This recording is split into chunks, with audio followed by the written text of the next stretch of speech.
Gostaríamos nesse momento de meditar na palavra de Deus com vocês, no Salmo, vamos abrir o livro de Salmos, que é um livro que realmente tem seus 150 capítulos e algumas peculiaridades muito especiais. Contém um livro de Salmos. O Salmo ele é dividido em 5 livros, né? E você vai vendo isso de mudança de tempos em tempos aqui. Quando você chega no Salmo 42, você chega no seu segundo livro e assim vai até ao final. Você sabe que o menor, o capítulo que fica no meio da Bíblia é o Salmo 118, né? 118. O menor versículo da Bíblia, menor salmo é o 117, e o maior salmo da Bíblia é o 119, né? O Salmo 119 é um verdadeiro tributo à palavra de Deus. Ele tem tipo de um acróstico que são 8 vezes o alfabeto hebraico. O alfabeto hebraico tem 22 letras, então 8 vezes 22, você vai ver que são 176 versículos. E o levantamento que eu fiz neste Salmo 119, ele é um tributo à palavra de Deus. Você vai ver que cada versículo deste Salmo, ele fala sobre a lei do Senhor é perfeita, a palavra do Senhor restaura a alma, o preceito de Deus.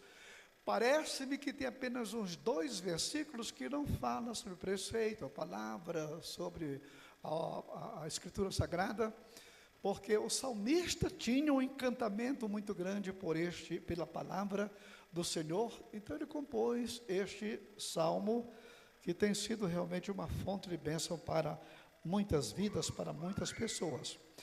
Porém, nesta oportunidade, eu quero falar para vocês sobre o salmo de número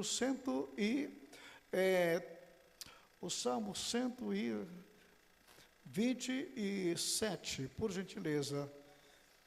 Salmo 126. Abra aí comigo e vamos acompanhar aqui. Eu não vou pregar nesta noite, nós vamos meditar na palavra de Deus. Aqui no Salmo 126, ele fala que é um consolo para os que choram, que é um cântico de romagem. Este salmo, ele era entoado quando o povo, no tempo das festas judaicas, eles iam para adorar a Deus no templo lá em Jerusalém. E aquelas multidões iam pela estrada, pelo caminho, eles iam cantando. O Salmo 42, inclusive, também fala deste assunto, que aquele homem que compôs o Salmo 42, que é da família de Coré, ele fala que quando eu me lembro ainda, naquele tempo, quando eu levava as multidões à casa do Senhor.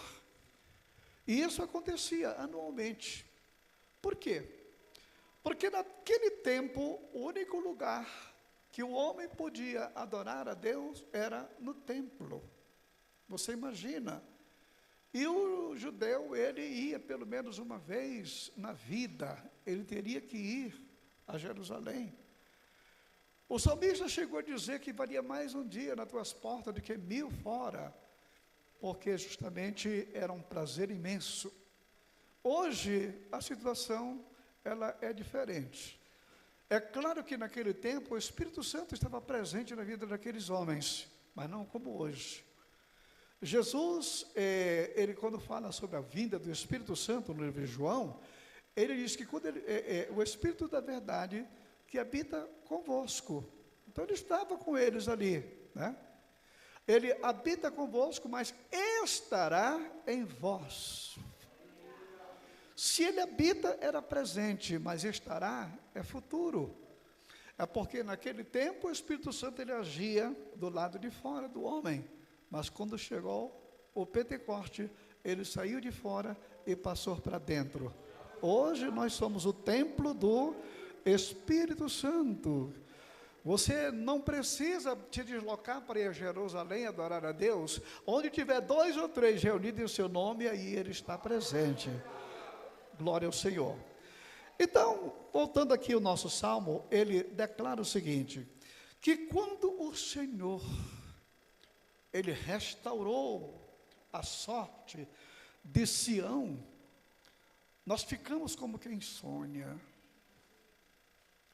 Quando o Senhor restaurou a sorte de Sião, nós ficamos como quem sonha. Irmãos, quando nós verificamos essa questão aqui, que quando o Senhor restaurou, é porque você sabe que esse local, este templo, onde servia de adoração, ele um dia foi invadido por Nabucodonosor, que destruiu completamente a cidade, o templo, derrubou os muros, ficou tudo em completa ruína. Se você quiser ver, por exemplo, uma descrição daquilo que aconteceu, você vai lá no livro do profeta Jeremias e veja aí no último capítulo, ele gira as palavras, por gentileza, que está no livro do profeta Jeremias, no capítulo de número 40 e, vamos ver aqui, 52, Jeremias 52, tá? Você vai ver como ficou o templo nessa época. No capítulo de número 52, versículo 13, diz aqui que quando Nabucodonosor veio com seu exército, ele queimou a casa do Senhor, e a casa do rei. No versículo 14, na segunda parte, diz, derrubou todos os muros em redor de Jerusalém. E no versículo 17, os caldeus cortaram em pedaços todos os utensílios sagrados do templo, completamente destruído, ficou ruína. Nabucodonosor pega aquela classe nobre e leva para o cativeiro da Babilônia. Ficou somente a pobreza, a miséria, morando em cima de escombros, numa situação totalmente drástica.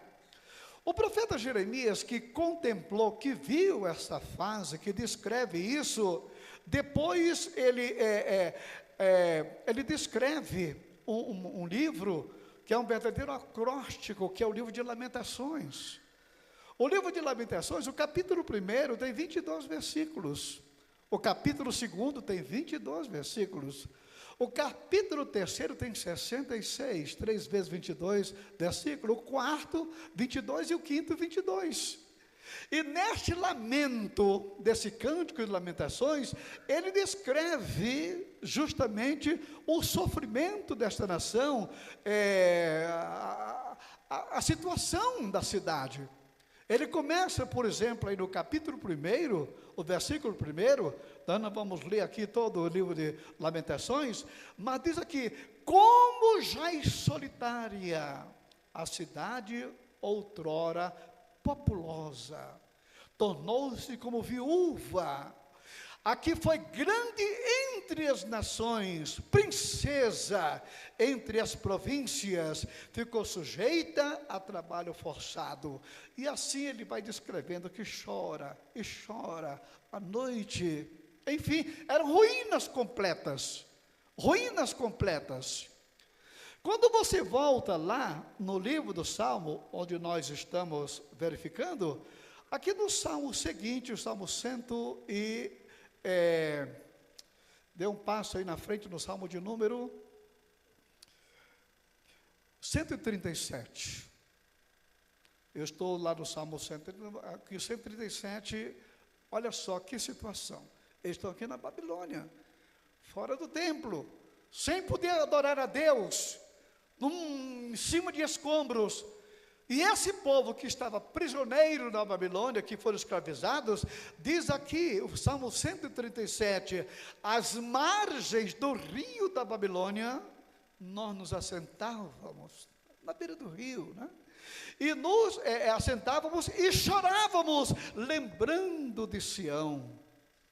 Nos salgueiros que lá havia, pendurávamos as nossas harpas, pois aqueles que nos levaram cativos nos pediam canções, e os nossos opressores que fôssemos alegres, dizendo: entoai-nos algum cântico de Sião. E assim como, porém, haveríamos de entoar o cântico de Sião em terra estranha. Você pode imaginar a situação que esse povo viveu, o opróbrio que eles viveram, a ruína que eles estavam. Quando eu perguntei aqui sobre a questão desse local aqui, como era isto alguns tempos atrás, hoje é um lugar de adoração. Nós verificamos o testemunho do nosso amado irmão que deu no tempo que ele vivia, uma vida totalmente detonada, destruída, sem esperança nenhuma, numa situação totalmente anômala ao ser humano. Quanto tempo vivendo dentro de uma prisão, subjugada, feito um animal, ali escorraçado por aqueles que estavam sob o seu governo. Então a situação de cada um de nós aqui, no passado, eram verdadeiros escombros. Era uma situação drástica. E voltando aqui ao nosso salmista, no Salmo, quando o Senhor restaurou a sorte de Sião, a coisa mudou. Você vê, por exemplo, a alegria que ele demonstra aqui, depois que ele aceitou Jesus como Salvador. Não queria sair, não queria voltar para lá. A vida dele agora estava na mão do Senhor, ele estava sob nova direção. Glória ao nome de Jesus. Então nós observamos aqui, quando ele declara, ficamos como quem sonha. Nós ficávamos como, quando o Senhor restaurou, quando a coisa voltou à normalidade, quando o templo foi reconstruído. Aqueles que no tempo de Ageu viram, diz a Bíblia que no dia da inauguração do templo restaurado, havia choro dos velhos e dos jovens. Os velhos por quê? Porque viram como era o templo de Salomão. E os jovens que não viram o templo de Salomão se alegravam com o templo modesto que foi levantado agora. Nós ficávamos como quem sonha. Esta é a vida do triste pecador, quando aceita Jesus e tem a sua vida transformada. Agora nós ficamos como quem sonha. O que era a minha situação no passado e o que é a minha situação presente. Isso é Deus que faz. Então, quando Deus restaurou, aqui está passado, quando Ele restaurou a sorte de Sião, nós ficamos como quem sonha, não é? Naquele tempo, sem Deus, sem paz e sem salvação, numa vida desesperada, hoje você está aqui, glorificando o seu santo, eterno e precioso nome, e você sabe perfeitamente que a nossa morada não é aqui. Nós aguardamos uma cidade cujo arquiteto e construtor é Deus. Glória ao seu santo nome. No versículo 2, declara ele aqui: então a nossa boca se encheu de riso. Que mudança, né? A nossa boca se encheu de riso e a nossa língua de júbilo. Então entre as nações se diziam: grandes coisas fez o Senhor por eles, grandes coisas fez o Senhor por eles, grandes coisas fez o Senhor por nós, e por isto estamos alegres. Irmãos, a restauração da nação de Israel, a restauração da nossa vida, o testemunho vai ser dado por aqueles que estão lá fora. É o patrão, é o superior, é aquela pessoa que está sob a sua regência, sob o seu governo. É ele que vai dizer: esse funcionário agora, ele é diferente, é uma nova criatura, é uma pessoa totalmente diferente daquilo que ele era anteriormente. Grandes coisas fez o Senhor por nós, e é por isso que estamos alegres. Eu estava assistindo um videozinho hoje, e aquele vídeo mostrava uma moça lá acho que do Maranhão ou do Amazonas, não me lembro, e aquela moça, ela foi filmada um dia, era uma moradora de rua, desdentada, né? maltrapilho, e ela tinha uma dança que imitava a Madonna. E aquela dança dela, daquela mulher de rua, da moradora de rua, dançando, ela viralizou, porque alguém filmou ela, e aquela filmagem foi parar no escritório da Madonna. E a Madonna fez, na realidade, algo muito especial na vida daquela moça. E nesse filme, nesse vídeo, aparece já ela, totalmente restaurada, recebendo diploma, se eu não estou enganado, de psicóloga, tomando conta de uma ONG, restaurando vidas. Ou seja, Deus pega o homem do monturo e transforma numa nova criatura. Glórias ao nome de Jesus. Eu não sei se aquela moça, se aquela mulher, ela aceitou Cristo como Salvador, mas a vida dela é um testemunho vivo, é uma coisa vibrante. Mas é isso que Deus faz conosco. Ele tira ela do monte, Ele tira ela da rua e faz sentar sobre como os príncipes do seu povo. Glórias ao nome do Senhor. Então, quando o Senhor restaura, Ele restaura de maneira preciosa. Então, diz aqui o versículo 3, com efeito, grandes coisas fez o Senhor por nós, e por isto estamos alegres. Irmãos queridos, ninguém tira essa alegria que você tem. Ninguém tira esse prazer de viver que você tem, porque a alegria do Senhor é a nossa força.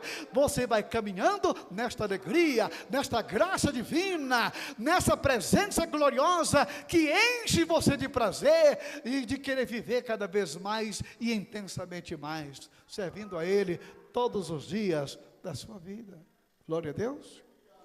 Eu, quando aceitei Jesus Cristo, eu tinha a minha juventude, meus 24 anos de idade.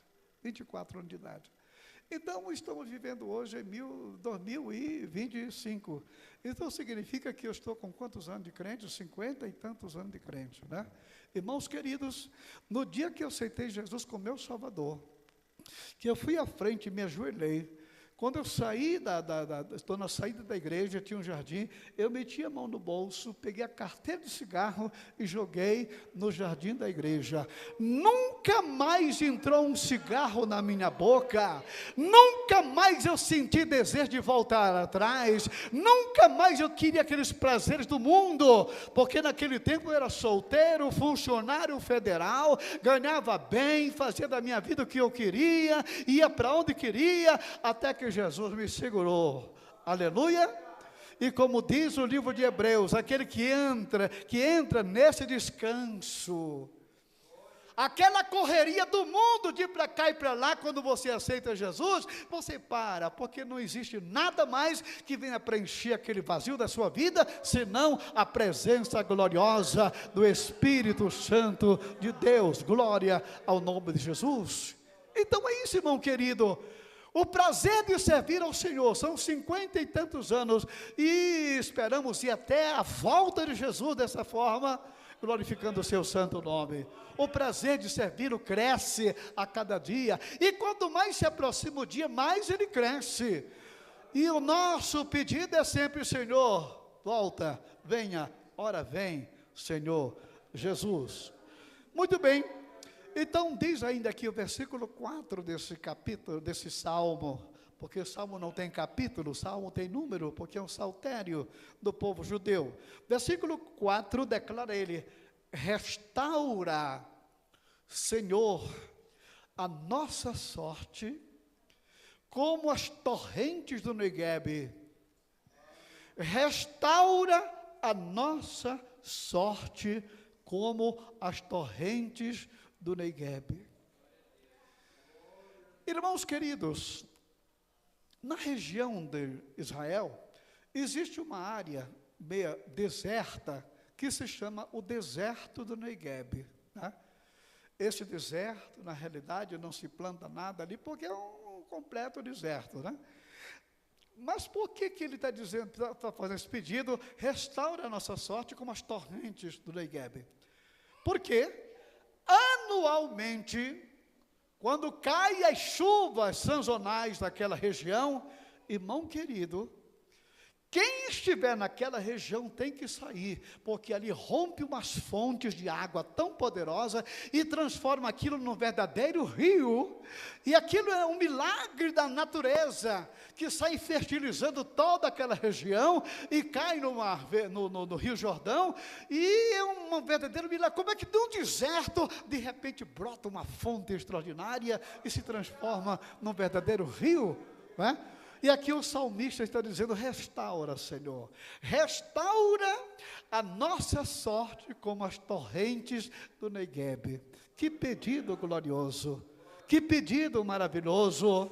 Como é que uma nação arrasada, uma nação destruída, uma nação acabada, e de repente ela começa a brotar e se torna uma potência entre as nações da terra, e hoje Israel compete com qualquer nação poderosa no mundo. O que é isso? As torrentes do Neguebe, que estão explodindo de maneira magnífica e gloriosa. Amém? Só que existe um pequeno problema com as torrentes do Neguebe. Essas torrentes só explodem na época das chuvas sazonais, que é justamente quando se tornam verdadeiros rios. Depois que passa essa fase, ela volta a ser seca, volta a ser deserto. Isso quer dizer, irmãos queridos, que a vida neste mundo, ela não caminha assim sempre numa direção subindo ou numa direção linear. A vida, naturalmente, ela tem os seus altos e baixos. Você está lembrado que Israel foi arrasada por Nabucodonosor, completamente destruída.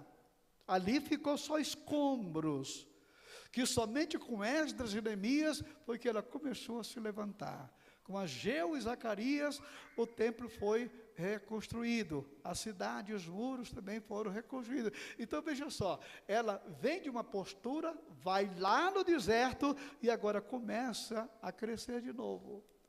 Aquele templo que foi construído no tempo de Ageu e Zacarias, ele perdurou por muitos anos, seguiu numa linha reta, até que chega na época dos Macabeus, houve muitos problemas, foi tomada naquela época pelos séculos lá dos gregos, e foi dividido, ofereceram depois até uma porca dentro do templo, que aquilo foi um problema realmente sério para os judeus, mas o templo foi restaurado, tá? No tempo do governador de Israel.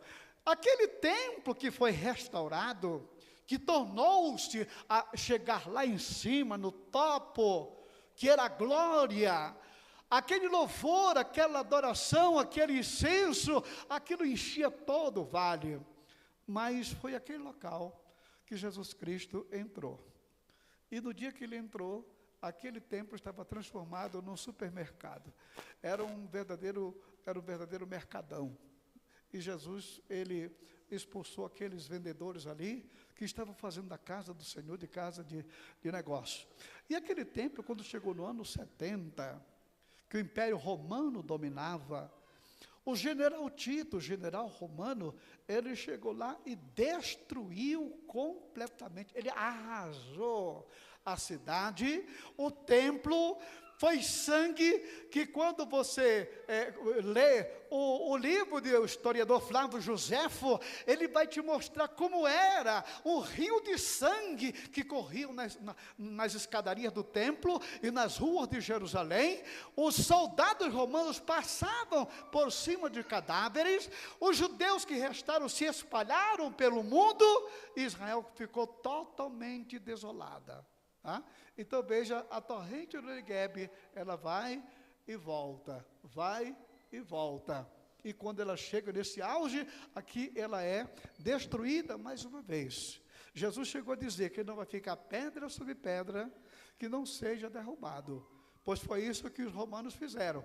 Porque o templo era adornado de ouro, e quando o incêndio, que o fogo tocou, derreteu o ouro se entranhou nas pedras, e os romanos queriam ouro, e eles arredavam pedra por pedra para tirar o ouro que estava ali para dentro, né? Então não ficou pedra sobre pedra. Esse período demorou porque naturalmente os judeus foram espalhados pelos 4 cantos da terra. Eles não tinham mais templo, não tinham mais um local para oferecer o sacrifício que é feito anualmente no templo. E então eles criaram as sinagogas por onde eles iam, que até hoje eles trabalham nas suas sinagogas, e ali eles continuam adorando a Deus, mas sem o templo. Daí existe uma ideia de voltar à construção desse templo. Irmãos, mas quando nós chegamos no capítulo 11 de Apocalipse, você vai ver que ali o templo ele foi reconstruído. Esse templo vai ser reconstruído. Esse templo vai ser reconstruído, não na nossa época, mas da igreja, mas quando o anticristo estiver aqui, porque ele mesmo vai entrar ali e vai exigir adoração, tá? Mas o templo vai ser, mais uma vez, arrasado. E essa fase sazonal, ela continua. Hoje não existe templo, mas existe a possibilidade de um templo que vai voltar. Só que os profetas, eles tinham um binóculo do futuro e viam o futuro. Eles viram, por exemplo, no tempo do nazismo, a destruição dos judeus na Alemanha, onde mais de 6 milhões de judeus foram mortos. Mas também eles viram Israel agora, de 48, quando se torna uma grande potência na face da terra. Né? Empreendimentos magníficos. Eu estava ainda agora sentado ali, os irmãos notaram que eu fiquei um tempo sentado por causa da minha coluna, que não está bem, né? E a ciência israelense é de ponta, tecnologia que não tem igual. E eu tive uma notícia essa semana de que os cientistas israelenses, eles criaram agora um tipo de medicamento que vai restaurar a cartilagem das pessoas, tanto do joelho, como da perna, e como da coluna vertebral, sem precisar de outra coisa, ela vai restaurar. Tá? Então, eles têm hoje a tecnologia de ponta, porém, não é isto ainda a Israel que vai acontecer, porque a grande tribulação, ela vem aí, e vai destruir tudo isso de uma forma escabrosa, e vai prosseguir sem nada. Agora, quando Jesus Cristo voltar, ele primeiro leva a sua igreja, mas 7 anos depois ele volta para estabelecer o seu reino, e o reino dele não vai ser um reino temporal, vai ser pelo menos 1000 anos aqui na terra. Nesse tempo, Israel terá primazia neste mundo, esta restauração que se aguarda por aí. Então este salmista, ele tinha o binóculo do futuro. Ele viu esta restauração, ele viu a nação de Israel sendo a glória desse mundo, reinando com Cristo e a sua igreja.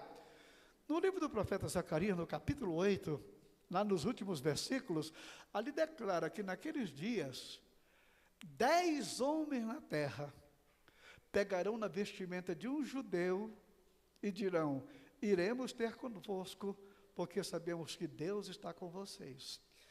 O judeu que no tempo do nazismo só servia para pegar o osso e fazer botão, aqui nessa ocasião do milênio, eles vão ser os protagonistas principais. 10 homens das nações vão acompanhar um judeu, porque sabe que o Senhor, o Rei, está com eles ali em Jerusalém. Esse templo se aproxima, esse tempo se avizinha, glória a Deus. É como diz aqui o nosso escritor: restaura, Senhor, a nossa sorte como as correntes do Negueb. Aleluia! Esta nação ainda vai ser uma potência na terra, porque Cristo será Rei sobre toda a nação. Glória a Deus. Mas o nosso salmista continua falando aqui ainda, que quem com lágrimas semeia, com júbilo ceifarão. Quem com lágrimas semeia, com júbilo ceifarão. Pastor Luciano, pastora, nós estamos aqui, na realidade, eu creio que é uma luta, são 6 anos. 6 anos. Acredito que quando vocês começaram aqui há 6 anos atrás, existia o quê? 3, 4, 5 pessoas. Quando um faltava, era um desfalque muito grande, como até hoje ainda é, né? você vai atrás. Eu acredito que muitas vezes vocês têm chorado por esse rebanho, por esta igreja, por esse templo, não é? Para que Deus conserve e sustente cada um na sua presença, que não deixe de se congregar, como diz o escritor aos Hebreus, não deixe de se congregar, né? Agora, eu vou dizer para os irmãos uma coisa. Aqui está dizendo que com lágrimas semeia. Irmãos, lágrimas não é sintoma de fraqueza, mas lágrimas são sementes que caem na terra e ela vai brotar. Ela brota a cada momento, a cada instante. Há 100 e poucos anos atrás, chegou aqui no Brasil 2 jovens, Daniel Berg e Gunnar Wingren. 2 jovens. Aportaram em Belém do Pará, sem dinheiro. Caminharam um pouquinho, subiram do Cais do Porto e chegaram na Praça da República. A Praça da República em Belém do Pará é arborizada de mangueiras. Então, eles tinham café da manhã, manga. Almoço, manga. Jantar, manga. E se quisesse alguma sobremesa, manga. Mas ali estavam aqueles homens, chorando pelo Brasil, derramando suas lágrimas por esta nação. O que você hoje vê, a Assembleia de Deus, é uma potência, não apenas no Brasil, mas na América e em muitos lugares da terra, porque muitos derramaram suas lágrimas. Jesus pagou um preço por qualquer um dessas pessoas, e foi um preço muito alto, e a cada dia que nós passamos, verificamos o resplandecer da glória de Deus, de maneira gloriosa, salvando vidas, agregando mais pessoas, para que o nome dele seja glorificado de uma maneira muito especial.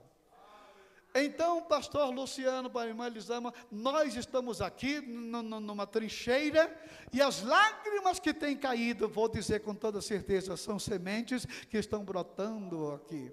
Muitas vidas que estão aqui são fruto dessas lágrimas, e muito mais virão, porque Deus, Ele é fiel.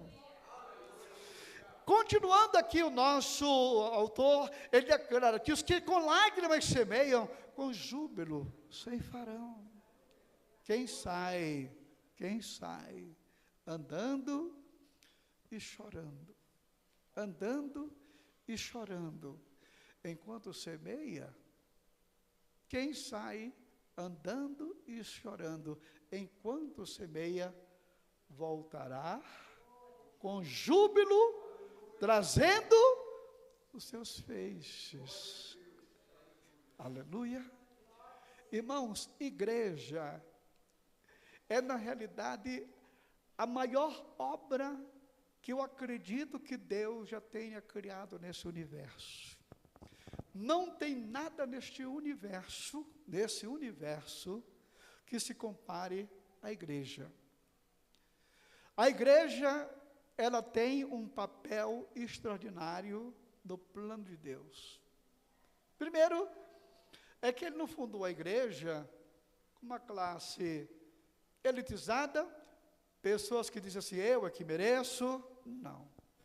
Quando você vê como é que a igreja foi criada depois da morte e sacrifício de Cristo, o que ele fez, você vai lá na carta aos Colossenses, por favor, abre a sua Bíblia, na carta aos Colossenses, aí no capítulo 1 desta carta, você vai observar aqui algo extraordinário que acontece aqui nesse trecho da Escritura Sagrada.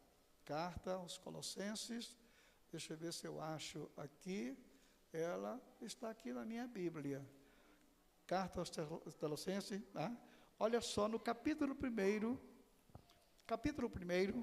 eu quero que você acompanhe a leitura no versículo 13. Ele nos libertou do império das trevas. De onde foi que ele te tirou? Do império das trevas, onde você se encontrava. Lá no mundo de pecado, numa situação que ninguém te enxergava, preso de uma tal forma que todo império tem um imperador, que é quem comanda. Satanás era quem mandava. E diz aqui o trecho bíblico que ele nos libertou do império das trevas. Ele foi lá dentro do império das trevas e nos transportou para o reino do Filho do seu amor. A igreja começa justamente sendo tirada de um império escabroso e colocado numa posição, como diz a Bíblia Sagrada, ele firmou nossos pés sobre uma rocha e colocou nos nossos lábios um novo cântico, um hino de louvor ao nosso Deus, glória ao nome do Senhor. Agora, diz a Bíblia, diz a palavra de Deus, olha, mas para que pela igreja a multiforme sabedoria de Deus se torne conhecida dos principados, poderes e potestades no céu. Irmãos, o inferno inteiro vai saber quem é Deus. O inferno e Satanás, com todos os seus anjos, vão entender. Justamente por causa do mistério chamado igreja, porque diz a Bíblia, mas para que pela igreja a multiforme, não é apenas uma forma, é a multiforme forma de Deus se torne conhecida. Ela não é conhecida, não era conhecida, mas pela igreja que foi levantada, resgatada pelo precioso sangue de nosso Senhor e Salvador Jesus Cristo, os demônios sabem agora que na terra existe um poder que supera o dele. Antigamente existiam dois poderes do mundo, que era o poder de Deus, que é onipotente, e era o poder Satanás, do diabo, que é potente, e o homem é impotente. Mas quando surge a igreja, ele passa do segundo lugar para o terceiro. Por quê? Porque agora Deus é potente, ele é onipotente, a igreja é potente e o diabo se torna impotente, porque maior é aquele que está em nós do que aquele que está lá no mundo. Glória ao nome de Jesus. Ele nos resgatou do império das trevas e nos transportou para o reino do Filho do seu amor.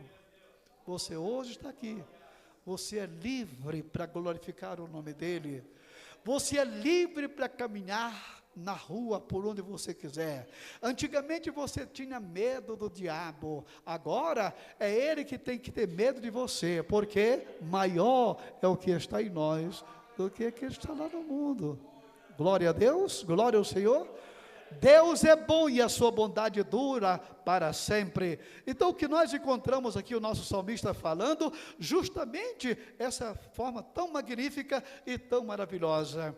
Agora eu vou ler aqui o salmo na íntegra para darmos a nossa conclusão. Quando o Senhor, o Salmo 126, quando o Senhor restaurou no passado a sorte de Sião, nós ficamos como quem sonha. Então, a nossa boca se encheu de riso e a nossa língua de júbilo.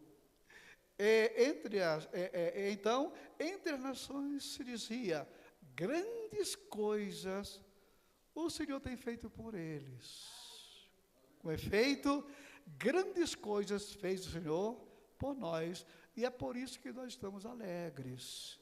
A alegria do Senhor é a nossa força. Agora diz aqui no versículo 4, vimos lá no princípio,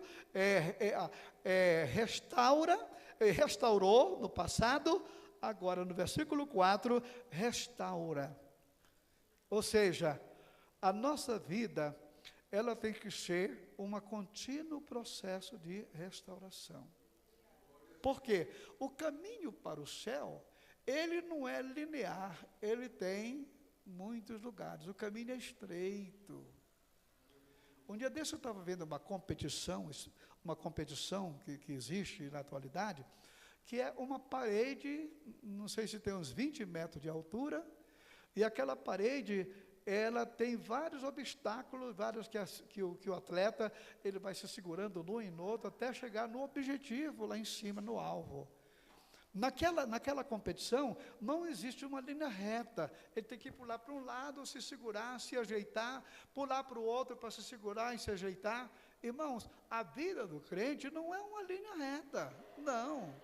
Você hoje está aqui glorificando o santo nome do Senhor, tudo bem na família, tudo em paz, tudo tranquilo, mas amanhã de repente estoura um problema, estoura uma dificuldade, você corre para socorrer, você corre para ajudar, mas uma coisa é certa, olhando para Jesus, que é o autor e consumador da nossa fé, Ele é o prêmio máximo aonde nós iremos chegar. Glória a Deus. Então restaura.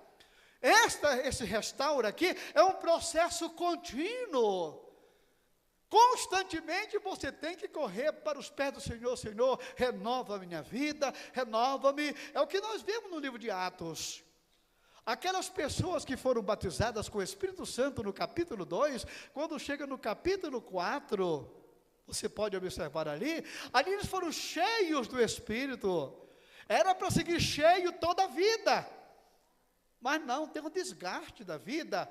E lá no capítulo 4 mostra que tendo eles orado, tremeu o lugar e todos foram cheios do Espírito. Mas não já estavam cheios? Estavam, mas o desgaste vem e você precisa constantemente buscar esta renovação na sua vida. Não é porque diz, não, você esteja como seu Salvador agora, só ficar dando glória e aleluia. Não, as lutas vêm, meu filho. As lutas acontecem, mas tenha certeza que a vitória é nossa pelo sangue de Jesus. Então restaura, Senhor, a nossa sorte como as torrentes do Negueb, que de tempos em tempos, essa torrente rompe e enche e faz-se um rio. Os que lágrimas semeiam, com júbilo ceifarão. Quem sai andando e chorando enquanto semeia, com toda certeza voltará com júbilo, trazendo os seus feixes. A Bíblia fala a respeito de Jesus, dizendo assim, ele verá o penoso fruto do seu trabalho, fruto do seu trabalho, e muito se alegrará. Para Jesus concretizar esta alegria que ele naturalmente vai ter ainda, tá? Então ele cumpriu um penoso trabalho de sacrifício, mas lá na frente, quando ele surgir na nuvem do céu, que esta noiva se levantar da terra, ao encontro dele, ele vai ver o fruto do seu penoso trabalho, e muito se alegrará. Finalizando, uma certa ocasião, um moço atlético, ele soube que num certo país estava havendo uma explosão de descoberta de ouro, e ele, atlético, jovem, foi, né? E conseguiu o ouro. Está voltando agora para o seu país, praticamente com uma riqueza. E naquele momento, quando ele pega aquele navio de volta para a sua terra, em dado momento, o navio bateu no iceberg e começou a ir para o fundo. Ele pegou a sua sacola, colocou nas costas e dizia a ele consigo mesmo, se esse navio for para o fundo, eu vou nadar, vou chegar em algum lugar e vou me salvar. Mas nisso ele olhou para o lado, ele viu uma criança. E aquela criança olhou para ele e disse, salva-me, sim. Salva-me. E aquele moço agora ficou pensando, se eu salvar esta criança, eu vou ter que desfazer do ouro, da minha sacola. E se eu deixar ele aqui, eu vou salvar a sacola, mas a criança vai morrer. Então ele decidiu salvar aquela criança. Tirou a sacola da costa, colocou a criança no ombro, o navio foi para o fundo e ele conseguiu nadar. Depois de muitas horas, cansado, chegou numa praia onde ele desmaiou. Quando ele voltou a si, o garotinho estava sentado com a cabeça dele em cima da coxa. afagando o seu rosto. E ele simplesmente abriu os olhos e viu a criança dizer: obrigado. Obrigado porque o Senhor me salvou. Irmão, você tem renunciado aqui na terra a muita coisa em busca do perdido. Mas quando você chegar na eternidade, as pessoas que você salvou, que você ganhou aqui na terra, você vai ver dizendo para você lá na glória: obrigado, porque você pregou o evangelho para mim. Amado Pai Celestial, nós te adoramos por esses momentos da tua presença. Que teu Espírito Santo continue falando mais alto em nossos corações. E que possamos ser fiéis a ti até aquele grande, eterno e glorioso dia. Amém? Amém, irmãos? Pode aplaudir Jesus, pode? Ele é bom e a sua bondade dura para sempre. Glória ao Senhor. Glória a Deus.